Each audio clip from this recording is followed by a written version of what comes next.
so we are going to go over characteristics of life. So we're looking at the things that have to be present in order for something to be considered living. But before we can do that, we need to go over the terms biotic and abiotic.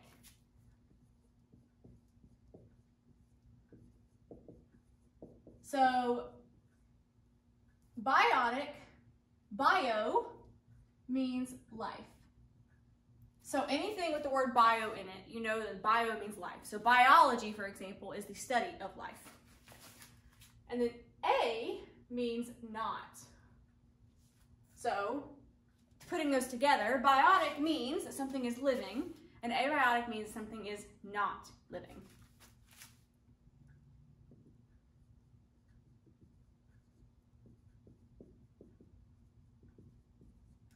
All right, so those are very, very important definitions, especially when we're talking about biotic and abiotic factors in an environment. So biotic factors are going to be anything that is actually affected by something that's living, the size of the population, disease, trees, plants available, things like that. Whereas abiotic is going to be the things that have nothing to do with that and are totally separate from that. For example, weather.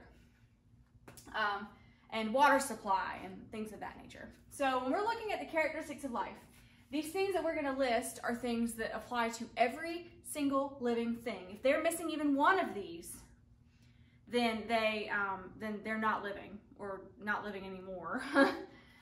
The things that used to be living and now are not, it's kind of a gray area whether or not they're considered biotic or abiotic factors. So for example, fossil fuels, or wood in a wood pile, or a dead leaf or something. So we're kind of going to ignore those for now. And we're going to look at the characteristics of things that are currently living.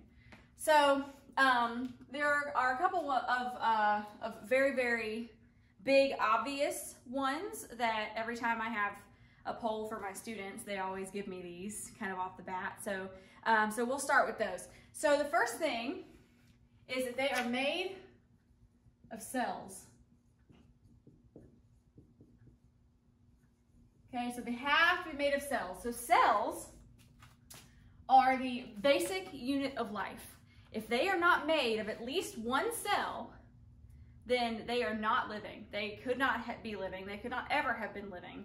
So if you're not made of at least one cell, then you're not living and never were. So the basic unit of life. Okay, so that's what cells are. All right. Another one is that it has DNA. So we'll stick this down here. Has DNA / genetic information. So there are some things that are considered living that have RNA sometimes. But the DNA is the really important part. But the genetic information part is definitely a very, very important thing to have in consideration whenever something is living or not. So then they always have to have some way of obtaining nutrients.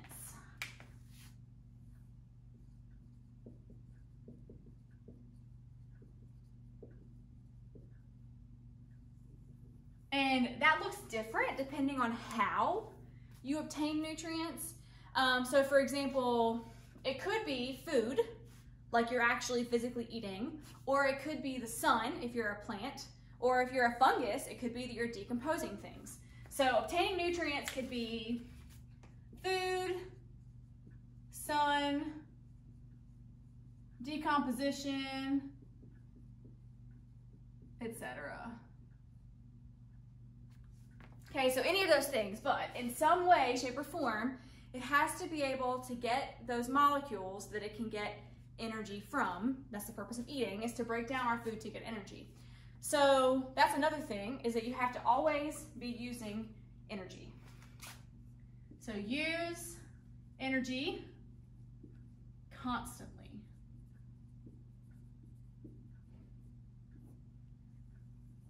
So even when you are asleep, you are still using energy, because you're not using energy, then you can't breathe, your heart can't beat, your cells can't keep getting rid of the wastes that are constantly being produced as a result of living. So there's all these different kinds of things that your cells need energy for, other than the kind of obvious like moving around kind of stuff. Like plants need energy, but they don't move around, like they're not walking around and running or whatever. So you always are using it. So something like a motorcycle actually has a lot of the characteristics of life we're going to have listed here, but is not considered living because it's not using energy all the time. You can turn it off.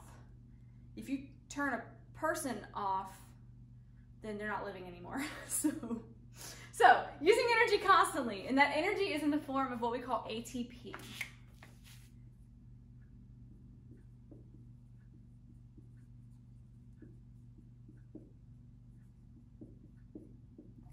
So we will come back to that later, I promise you.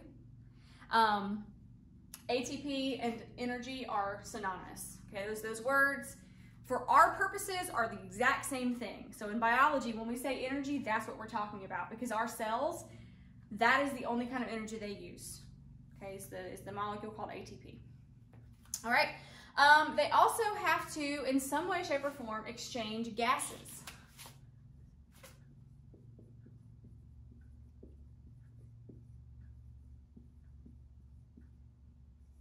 So for most of us, what that means is carbon dioxide or oxygen. So CO2 and oxygen, and then going back and forth. So like we use oxygen and breathe out carbon dioxide, and the plants use carbon dioxide and then they release oxygen for us. This is also called respiration.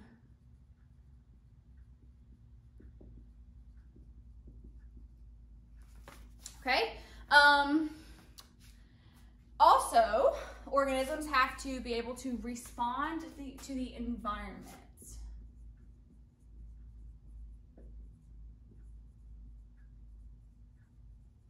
So what that means is, in some way, shape, or form, if something changes, that organism is able to, in some way, adapt to the environment. So for example, if it's cold, you're going to put a jacket on or something, or your body is going to shiver in response to that cold temperature in some attempt to warm yourself up. Plants still do this. If you've ever seen a plant sitting in a window, it grows toward the window. It grows toward the light. So it is still responding to that environment, although it does happen a lot slower because they don't actually like move like we do, but it does grow toward it. There are certain hormones that are affected by the presence of that light that cause it to grow a certain way. Okay, so sometimes this is moving, but this is not necessarily moving. Okay, so just make sure that you're aware of that. It's not necessarily moving. Organisms also have to be able to maintain some kind of internal balance.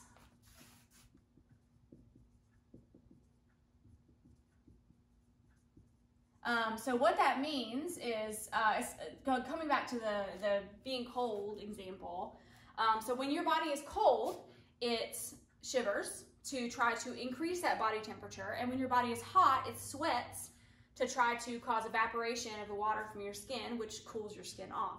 So it does these things to try to keep you at that correct middle temperature. So it's maintaining that balance. And your cells do this in all kinds of different ways that we will definitely go into later in this course. But for now, you just need to know that it maintains an internal balance, and that internal balance is called homeostasis.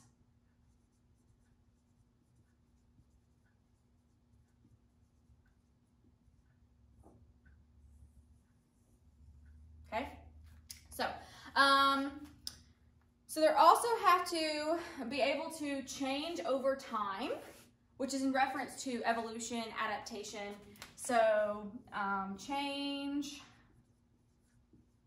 over time. So this is adapt or evolve. So if there is no capability for an organism to evolve over, I mean, whether it's like millions of years or so. I mean, evolution does not happen in like a day, but it has to have the capacity to be able to do that. It also has to be able to grow and develop. That little symbol there means and. So grow and develop. If it's not growing and developing throughout its lifespan, then it's not living because it's essentially not growing up. I mean, that's just not a thing. So also for that, it has to have a lifespan. So there are only a few examples of types of cells that do not have a lifespan, and generally they're not good ones. So cancer cells do not have a lifespan, but they are like the weird version. They are incorrect. So an organism has a lifespan. There's only a certain number of times that your cells are able to divide.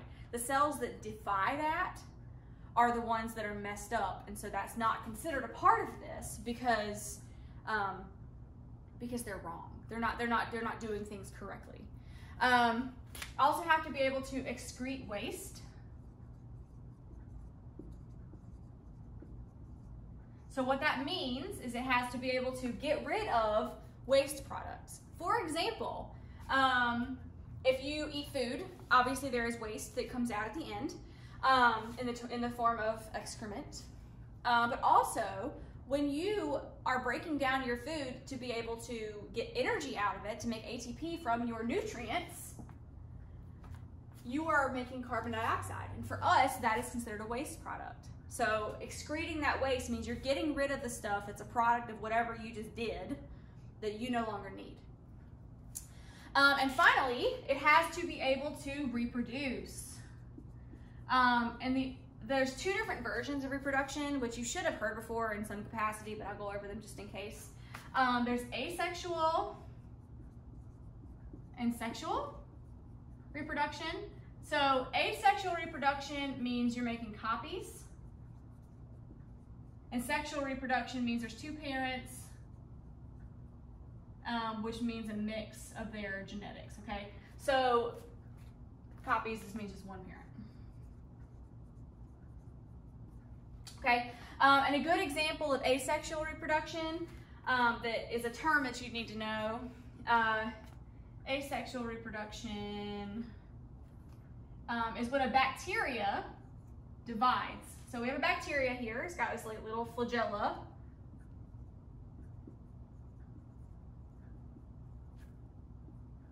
So it's a bacteria. Well, bacterium actually, because it's one, a singular form of it. So what it does is it grows, it gets longer, makes some extra flagella. Actually, it has DNA and some ribosomes in here too. So to make a copy of its DNA and some ribosomes here, and then it splits into two bacteria. So it's just literally just making a copy of everything, but then it's able to split. And what this is called is binary fission. Okay, so that's what that's called, is binary fission, which means two and splitting. Okay, so it's just literally splitting into two after making copies of itself. So these are the characteristics of life. Remember, something is not considered living unless every single one of these things applies to it. So for example, a piece of wood. Most of these things apply to the tree. Well, actually all of these things apply to the tree, but the wood is no longer growing. It is no longer reproducing. It's no longer using energy. So it's not considered alive. And there are lots of different examples that you can use for trying to kind of weed out things. There's an example of a volcano that you can try to figure out whether or not it's considered living. A little hint here is that there's definitely one or two of these things that do not apply to it. So, and there's also a virus. Viruses, which we will go into detail later. Viruses are not living.